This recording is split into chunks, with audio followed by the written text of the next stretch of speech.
Hello दोस्तों, मेरे channel कहानियों का सिलसिला में आप सबका बहुत बहुत स्वागत है। और आज मैं आपकी दोस्त आपके लिए लेकर आई हूँ एक और बहुत ही दिलचस्प कहानी जिसका नाम है चौथी का जोड़ा। तो चलिए कहानी शुरू करते हैं। सहदरी के चौके पर आज फिर साफ सुथरी जाजम बिछी थी। टूटी फूटी खपरेल की झिरियों में से धूप के आड़े तिरछे कतले पूरे दालान में बिखरे हुए थे। मोहल्ले टोले की औरतें खामोश और सहमी हुई सी बैठी हुई थी, जैसे कोई बड़ी वारदात होने वाली हो। माओ ने बच्चे छाती से लगा लिए थे। कभी कभी कोई मुनहन्नी सा चरचरम बच्चा रसीद की कमी में दुहाई देकर चिल्ला उठता, नाय नाय मेरे लाल। दुबली पतली माँ से अपने घुटने पर लिटाकर यूं हिलाती जैसे धान मिले चावल सूप में फटक रही हो, और बच्चा हुंकारे भरकर खामोश हो जाता। आज कितनी आस भरी निगाहें कुबरा की माँ के मुतफ़िर चेहरे को तक रही थी।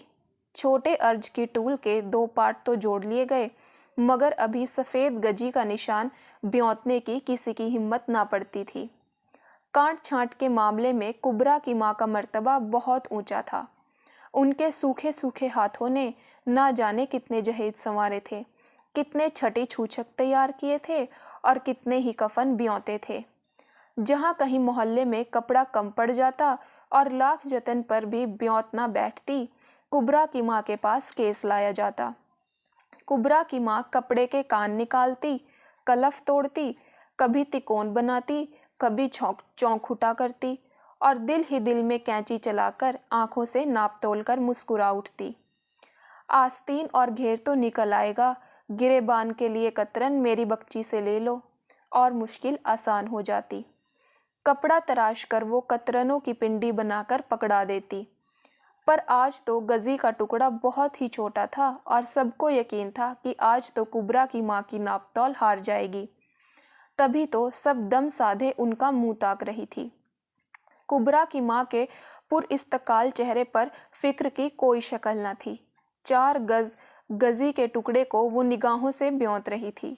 लाल टूल का अक्स उनके नीलंगू जर्द चेहरे पर शफक की तरह फूट रहा था। वो उदास उदास गहरी झुर्रियां अंधेरी घटाओं की तरह एकदम उजागर हो गई, जैसे जंगल में आग भड़क उठी हो, और उन्होंने मुस्कुराकर कैंची उठाई। मोहल्ले वालों के जमघटे से एक लंबी इत्मीनान की सांस उभरी। गोद के बच्चे भी ठसक दिए गए। चील जैसी निगाहों वाली कुंवारियों ने लपाझप सुई के नाकों में डोरे पिरोए। नई ब्याही दुल्हनों ने अंगुश्ताने पहन लिए। कुबरा की माँ की कैंची चल पड़ी थी। सहदरी के आखिरी कोने में पलंगड़ी पर हमीदा पैर लटकाए हथेली पर ठोडी रखे कुछ दूर सोच रही थी। दोपहर का खाना निपटाकर इसी तरह बी अम्मा सहदरी की चौकी पर जा बैठती हैं और बक्ची खोलकर रंग बिरंगे कपड़ों का जाल बिखेर दिया करती हैं। कुंडी के पास बैठी बर्तन मांजती हुई कुबरा कनखियों से उन लाल कपड़ों को देखती तो एक सुर्ख छिपकली सी उसके जर्दी मायल मटियाले रंग में लपक उठती। रुपहली कटोरियों के जाल जब पोले पोले हाथों से खोलकर अपने जानुओं पर फैलाती तो उसका मुरझाया हुआ चेहरा एक अजीब अरमान भरी रोशनी से जगमगा उठता। गहरी संदूकों जैसी शिकनों पर कटोरियों का अक्स नन्ही नन्ही मशालों की तरह जगमगाने लगता। हर टांके पर जरी का काम हिलता और मशालें कंपकंपा उठती। याद नहीं कब इस शबनमी दुपट्टे के बने टके तैयार हुए और गाजी के भारी कब्र जैसे संदूक की तह में डूब गए। कटोरियों के जाल धुंधला गए। गंगा जमनी किरणें मान पड़ गई। तूली के लच्छे उदास हो गए, मगर कुबरा की बारात ना आई। जब एक जोड़ा पुराना हुआ जाता तो उसे चाले का जोड़ा कहकर सेंध दिया जाता और फिर नए जोड़े के साथ नई उम्मीदों का इफ्तिताह हो जाता। बड़ी छानबीन के बाद नई दुल्हन छांटी जाती। सहदरी के चौके पर साफ सुथरी जाजम बिछती। मोहल्ले की औरतें हाथ में पानदान और बगलों में बच्चे दबाए झांझे बजाती आन पहुंचती। छोटे कपड़े की गोट तो उतर आएगी, पर बच्चों का कपड़ा ना निकलेगा। लो बुआ लो और सुनो, क्या निगोड़ी भारी टूल की चूलें पड़ेंगी। और फिर सबके चेहरे फिक्रमंद हो जाते। कुबरा की माँ खामोश किमियागर की तरह आंखों के फीतों से तूलों अर्ज नापती और बीवियां अपने में छोटे कपड़े के मुतालिक खुसर पुसर करके कहके लगाती। ऐसे में कोई मनचली कोई सुहाग या बन्ना छेड़ देती, कोई और 4 हाथ आगे वाली समधनों को गालियां सुनाने लगती, बेहुदा गंदे मजाक और चूल्हे शुरू हो जाती। ऐसे मौके पर कुंवारी बालियों को सहदरी से दूर सिर ढककर खपरेल में बैठने का हुक्म दे दिया जाता, और जब कोई नया कहका सहदरी से उभरता तो बेचारियां एक ठंडी सांस भरकर रह जाती। अल्लाह, ये कह के उन्हें खुद कब नसीब होंगे। इस चहल पहल से दूर कुबरा शर्म की मारी मच्छरों वाली कोठरी में सर झुकाए बैठी रहती। इतने में कतर ब्योंत निहायत नाजुक मरहले पर पहुंच जाती। कोई कली उल्टी कट जाती और उसके साथ बीबियों की मत भी कट जाती। कुबरा सहम कर दरवाजे की आड़ से झांकती। यही तो मुश्किल थी, कोई जोड़ा अल्लाह मारा चैन से ना सिलने पाया। जो कली उल्टी कट जाए तो जान लो नाइन की लगाई हुई बात में ज़रूर कोई अड़ंगा लगेगा। या तो दूल्हा की कोई दाश्त निकल आएगी या उसकी माँ ठोस कड़ों का अड़ंगा बांधेगी। जो गोट में कान आ जाए तो समझ लो मेहर पर बात टूटेगी या भरत के पायों के पलंग पर झगड़ा होगा। चौथी के जोड़े का शगुन बड़ा नाजुक होता है। बी अम्मा की सारी मशाकी और सुघड़ापा धरा रह जाता। ना जाने ऐन वक्त पर क्या हो जाता कि धनिया बराबर बात तूल पकड़ जाती। बिस्मिल्लाह के जोर से सुघड़ माँ ने जहेज जोड़ना शुरू किया था। जरा सी कतर भी बची तो तेलदानी या शीशी का गिलाफ सीकर धनुक गोकरू से संवार कर रख देती। लड़की का क्या है, खीरे ककड़ी सी बढ़ती है, जो बारात आ गई तो यही सलीका काम आएगा। और जब से अब्बा गुजरे सलीके का भी दम फूल गया। हमीदा का एकदम अपने अब्बा याद आ गए। अब्बा कितने दुबले पतले लंबे, जैसे मुहर्रम का अलम। एक बार झुक जाते तो सीधे खड़े होना दुश्वार था। सुबह ही सुबह उठकर नीम की मिसवाक तोड़ लेते और हमीदा को घुटनों पर बिठा कर जाने क्या सोचा करते। फिर सोचते सोचते नीम का मिसवाक का कोई फूंसड़ा हलक में चला जाता और वे खांसते ही चले जाते। हमीदा बिगड़कर उनकी गोद से उतर जाती। खांसी के धक्कों से यूं हिल हिल जाना उसे कतई पसंद न था। उसके नन्हे से गुस्से पर वे हंसते और खांसी सीने में बेहतर उलझती, जैसे गर्दन कटे कबूतर फड़फड़ा रहे हों। फिर बी अम्मा आकर उन्हें सहारा देती, पीठ पर धप-धप हाथ मारती। तौबा है, ऐसी भी क्या हंसी। अच्छू के दबाव से सुर्ख आंखें ऊपर उठाकर अब्बा बेकसी से मुस्कुराते। खांसी तो रुक जाती मगर देर तक हाफा करते। कुछ दवा दारू क्यों नहीं करते, कितनी बार कहा है तुमसे। बड़े शफा खाने का डॉक्टर कहता है सुइयां लगवाओ और रोज 3 पाव दूध और आधी छटाक मक्खन। एक खाक पड़े लेन डॉक्टरों की सूरत पर। भल एक तो खांसी और ऊपर से चिकनाई, बलगम न पैदा कर देगी। हकीम को दिखाओ किसी। दिखाऊंगा, अब्बा हुक्का गुड़गुड़ाते और फिर अच्छू लगता। आग लगे ऐसे मुए हुक्के को, इसी ने तो ये खांसी लगाई है। जवान बेटी की तरफ भी देखते हो आंख उठाकर। और अब अब्बा कुबरा की जवानी की तरफ रहम तलब निगाहों से देखते। कुबरा जवान थी, कौन कहता था जवान थी। वो तो जैसे बिस्मिल्लाह के दिन से ही अपनी जवानी की आमद की सुनावनी सुनकर ठिठक कर रह गई थी। ना जाने कैसी जवानी आई थी कि ना तो उसकी आंखों में किरणें नाची, ना उसके रुखसारों पर जुल्फें परेशान हुई, ना उसके सीने पर तूफान उठे और ना कभी उसने सावन भादों की घटाओं से मचल मचल कर प्रीतम या साजन मांगे। वो झुकी झुकी सहमी सहमी जवानी जो ना जाने कब दबे पांव उस पर रेंग आई, वैसे ही चुपचाप ना जाने किधर चल दी। मीठा बरस नमकीन हुआ और फिर कड़वा हो गया। अब्बा एक दिन चौखट पर औंधे मुंह गिरे और उन्हें उठाने के लिए किसी हकीम या डॉक्टर का नुस्खा ना आ सका और हमीदा ने मीठी रोटी के लिए जिद करनी छोड़ दी और कुबरा के पैगाम ना जाने किधर रास्ता भूल गए। जानो, किसी को मालूम ही नहीं कि इस टाट के पर्दे के पीछे किसी की जवानी आखिरी सिसकियां ले रही है और एक नई जवानी सांप के फन की तरह उठ रही है। मगर बी अम्मा का दस्तूर ना टूटा। वो इसी तरह रोज रोज दोपहर को सहदरी में रंग बिरंगे कपड़े फैलाकर गुड़ियों का खेल खेला करती हैं। कहीं ना कहीं से जोड़ जमा करके शरबत के महीने में क्रेप का दुपट्टा 7.5 रुपये में खरीद ही डाला। बात ही ऐसी थी कि बगैर खरीदे गुजारा न था। मंझले मामू का तार आया कि उनका बड़ा लड़का राहत पुलिस की ट्रेनिंग के सिलसिले में आ रहा है। बी अम्मा को तो बस जैसे एकदम घबराहट का दौरा पड़ गया। जानो चौखट पर बारात आन खड़ी हुई और उन्होंने अभी दुल्हन की मांग अफशां भी नहीं कतरी। हॉल से तो उनके छक्के छूट गए। झट अपनी मुंह बोली बहन बिंदु की माँ को बुला भेजा कि बहन मेरी मरी का मुंह देखो जो इस घड़ी ना आओ। और फिर दोनों में खुसर पुसर हुई। बीच में एक नज़र दोनों कुबरा पर भी डाल लेती जो दालान में बैठी चावल फटक रही थी। वो इस कानाफूसी की जबान को अच्छी तरह समझती थी। उसी वक्त बी अम्मा ने कानों से 4 माशा की लौंगे उतारकर मुंह बोली बहन के हवाले की कि जैसे तैसे करके शाम का तौला भर गोकरू 6 माशा सलमा सितारा और पाव गज नेफे के लिए टूल ला दें। बाहर की तरफ वाला कमरा झाड़ पोंछकर तैयार किया गया। थोड़ा सा चूना मंगाकर कुबरा ने अपने हाथों से कमरा पोत डाला। कमरा तो चिट्टा हो गया मगर उसकी हथेलियों की खाल उड़ गई और जब वो शाम को मसाला पीसने बैठी तो चक्कर खाकर दोहरी हो गई। सारी रात करवटें बदलते गुजरी। एक तो हथेलियों की वजह से, दूसरे सुबह की गाड़ी से राहत आ रहे थे। अल्लाह मेरे अल्लाह मियाँ अब के तो मेरी आपा के नसीब खुल जाएं। मेरे अल्लाह मैं 100 रकात नाफिल तेरी दरगाह में पढ़ूंगी। हमीदा ने फजीर की नमाज पढ़कर दुआ मांगी। सुबह जब राहत भाई आए तो कुबरा पहले से ही मच्छरों वाली कोठरी में जा छुपी थी। सब सेवइयों और पराठों का नाश्ता करके बैठक में चले गए तो धीरे धीरे नई दुल्हन की तरह पैर रखती हुई कुबरा कोठरी से निकली और जूठे बर्तन उठाकर ले गई। लाओ मैं दूं भी आपा, हमीदा ने शरारत से कहा। नहीं, वो शर्म से झुक गई। हमीदा छेड़ती रही।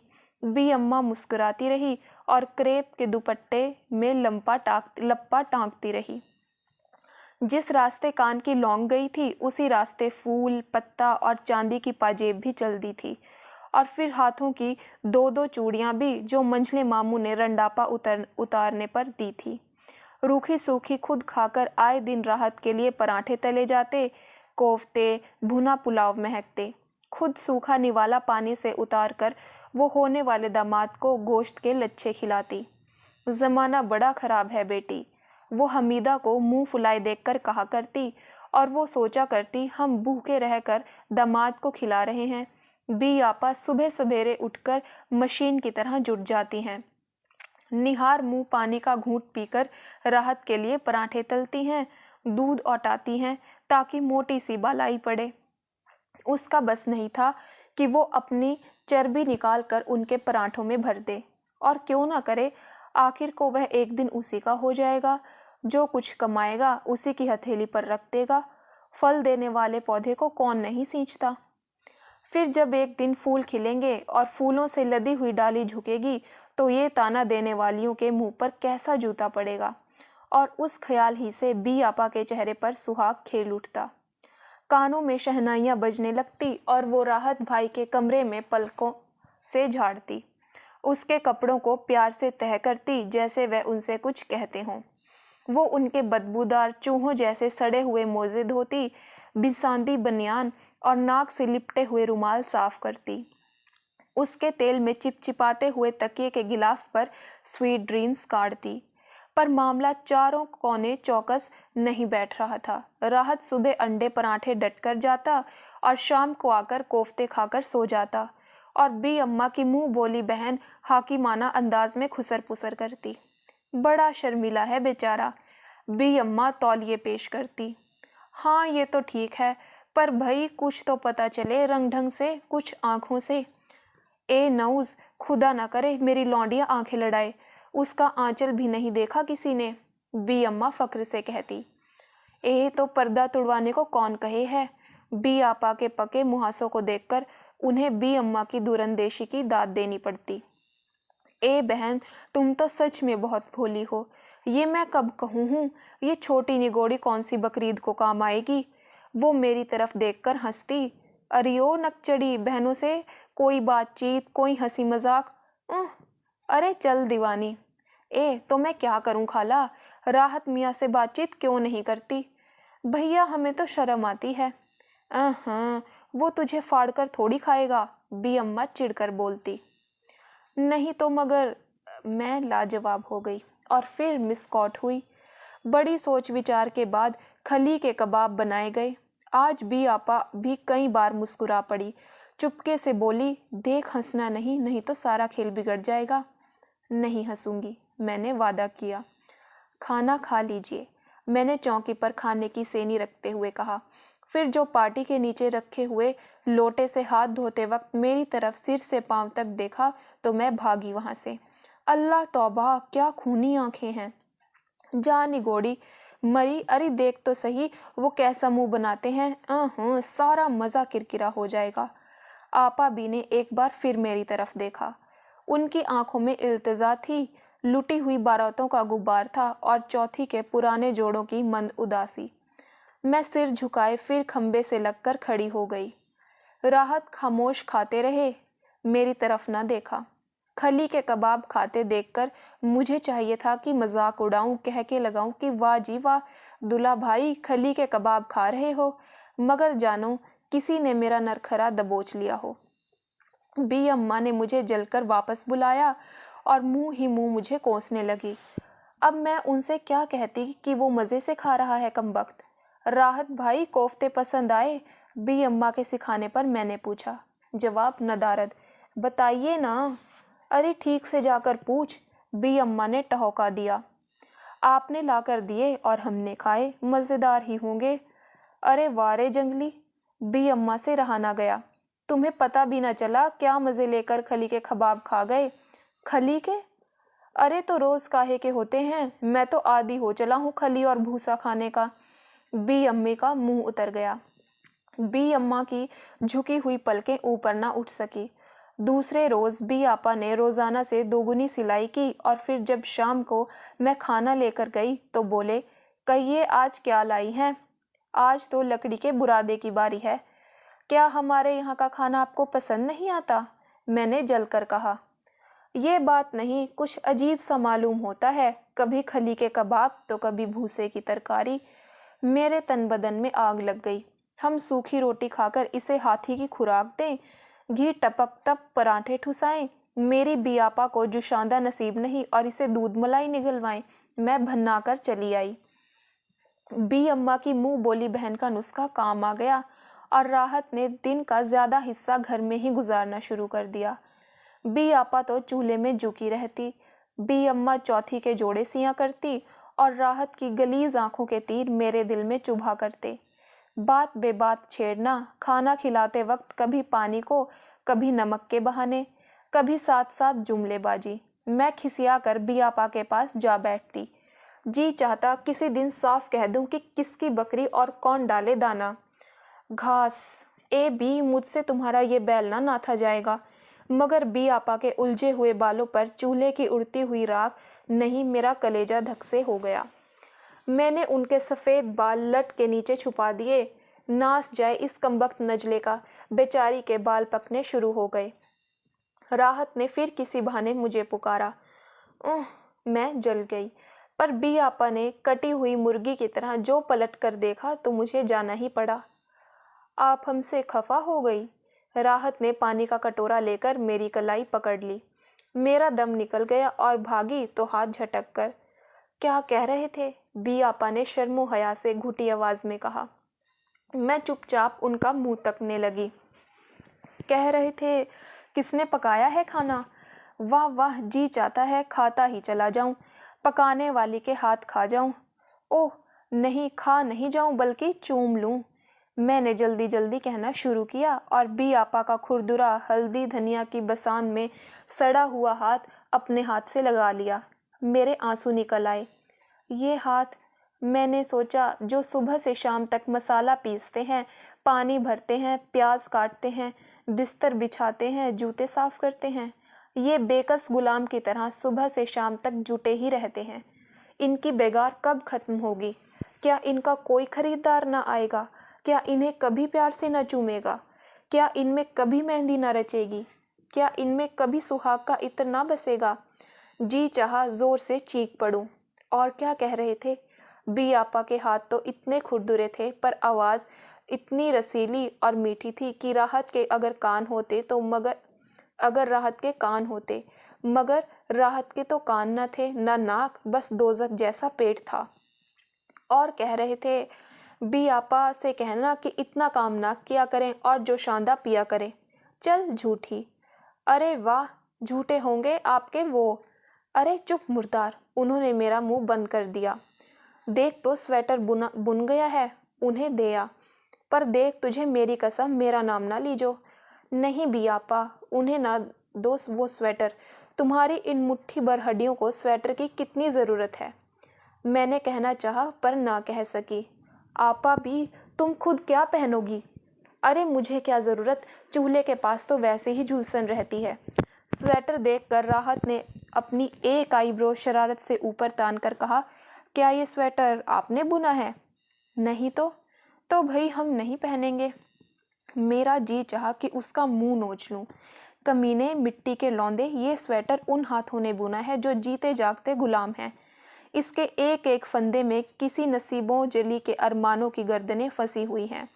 ये उन हाथों का बुना हुआ है जो नन्हे पगौड़े झुलाने के लिए बनाए गए हैं।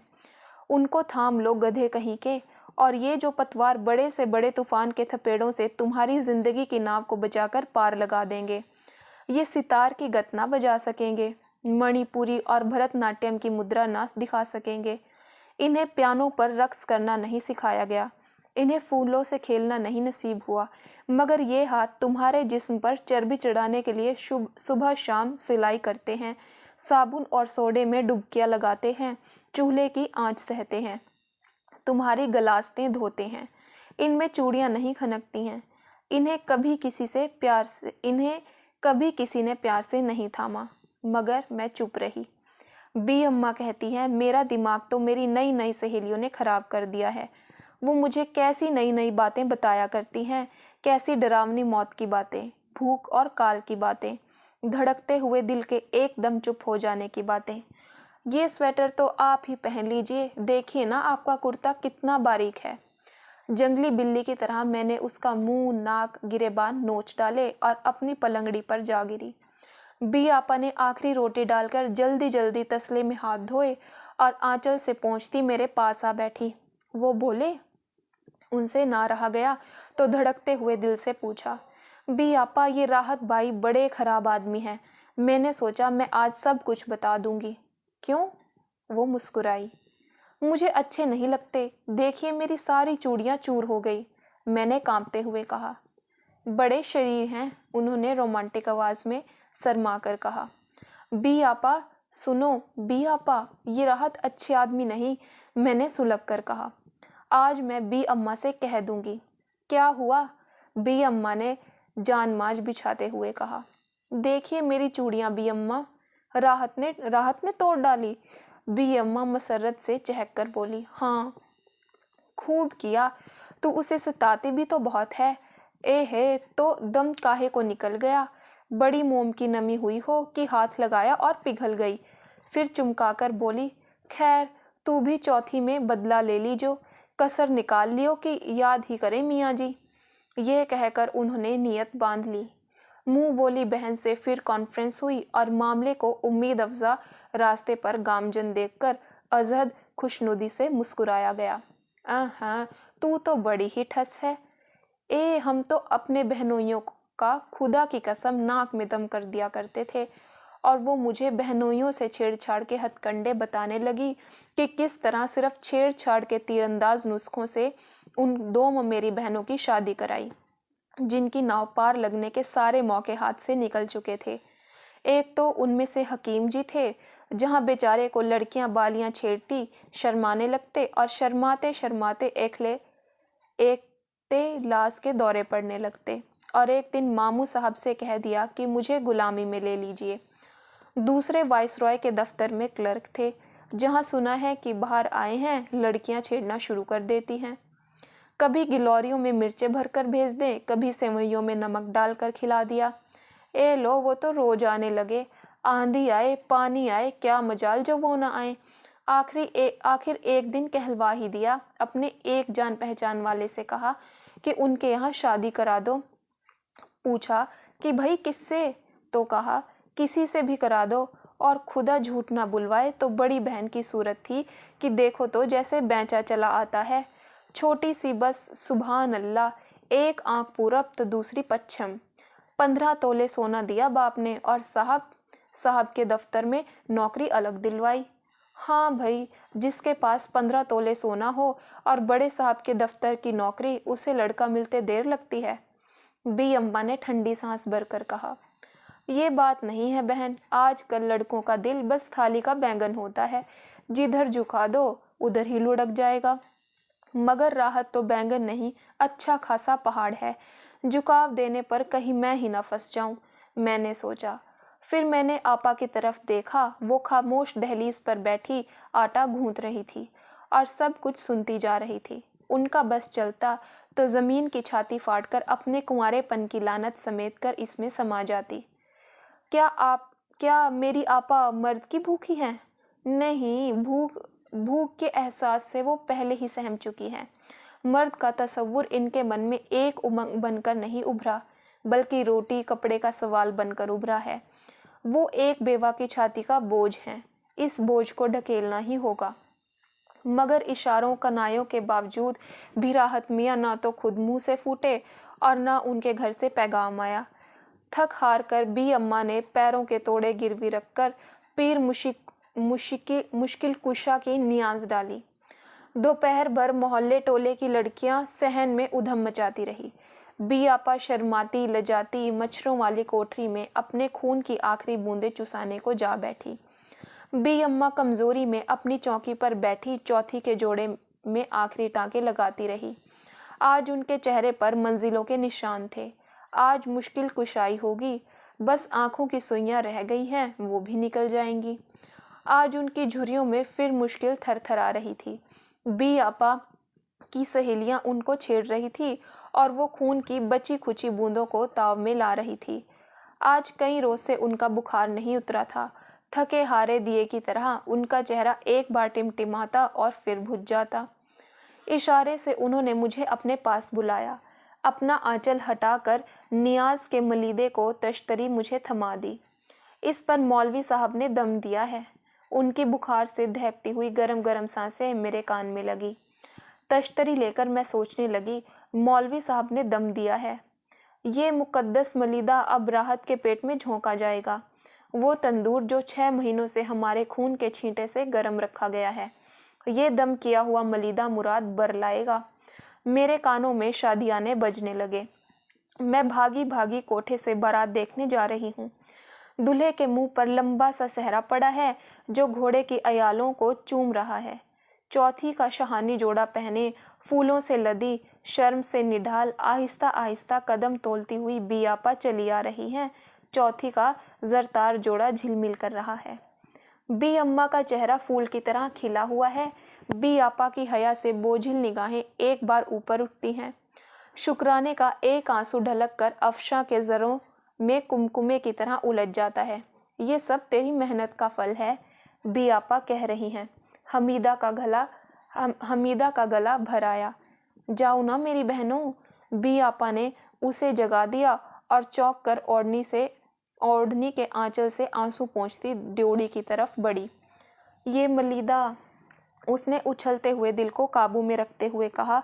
उसके पैर लरज रहे थे जैसे वो सांप की बांबी में घुस आई हो। फिर पहाड़ खिसका और मुंह खोल दिया।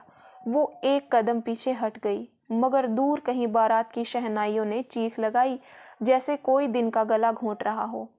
कांपते हाथों से मुकद्दस मलीदे का निवाला बनाकर सने राहत के मुंह की तरफ बढ़ा दिया। एक झटके से उसका हाथ पहाड़ की खो में डूबता चला गया।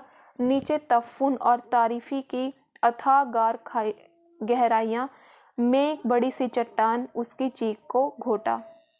नियाज मलीदे की रकाबी हाथ से छूटकर लालटेन के ऊपर गिरी और लालटेन ने जमीन पर गिरकर 2-4 सिसकियां भरी और गुल हो गई। बाहर आंगन में मोहल्ले की बहू बेटियां हजरत अली की शान में गीत गा रही थी। सुबह की गाड़ी से राहत मेहमान नवाजी का शुक्रिया अदा करता हुआ चला गया। उसकी शादी की तारीख तय हो चुकी थी और उसे जल्दी थी। उसके बाद इस घर में कभी अंडे ना तले गए, पराठे ना सीके और ना स्वेटर बुने। दिक जो एक अरसे बी आपा की ताक में भागी पीछे पीछे आ रही थी, एक ही जस्त में उन्हें दबोच बैठी और उन्होंने अपना नामुराद वजूद चुपचाप उसकी आगोश में सौंप दिया। और फिर उसकी सहदरी में साफ सुथरी जाजम बिछाई गई। मोहल्ले की बहू बेटियां जुड़ी। कफन का सफ़ेद सफ़ेद लट्ठा मौत के आंचल की तरह बी अम्मा के सामने फैल गया। तहम्मुल के बोझ से उनका चेहरा लरज रहा था। बाईं आईब्रो फड़क रही थी। गालों की सुनसान झुर्रियां भाएं भाएं कर रही थी, जैसे उनमें लाखों अजहदे फुंकार रहे हों। लट्ठे के कान निकालकर उन्होंने चौपरत किया और उनके फिल में अनगिनत कैंचियां चल गई। आज उनके चेहरे पर भयानक सुकून और हरा भरा इत्मीनान था, जैसे उन्हें पक्का यकीन हो कि दूसरे जोड़ों की तरह चौथी का यह जोड़ा ना सेंता जाए।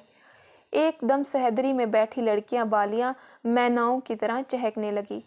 हमीदा मांझी को दूर झटक कर उनके साथ जा मिली। लाल टूल पर सफ़ेद गजी का निशान। इसकी सुर्खी में ना जाने कितने मासूम दुल्हनों का सुहाग रचा है और सफ़ेदी में कितनी नामुराद कुंवारियों के कफन की सफ़ेदी डूबकर उभरी है। और फिर सब एकदम खामोश हो गए। बी अम्मा ने आखिरी टाँका भर के डोरा तोड़ लिया। दो मोटे मोटे आंसू उनकी रुई जैसी नरम गालों पर धीरे धीरे रेंगने लगे। उनके चेहरे की शिकनों में से रोशनी की किरणें फूट निकली और वो मुस्कुरा दी, जैसे आज इन्हें इत्मीनान हो गया कि उनकी कुबरा का सुआ जोड़ा बनकर तैयार हो गया हो और कोई एअदम से शहनाइयाँ बज उठेंगी। कहानी यहीं समाप्त हुई।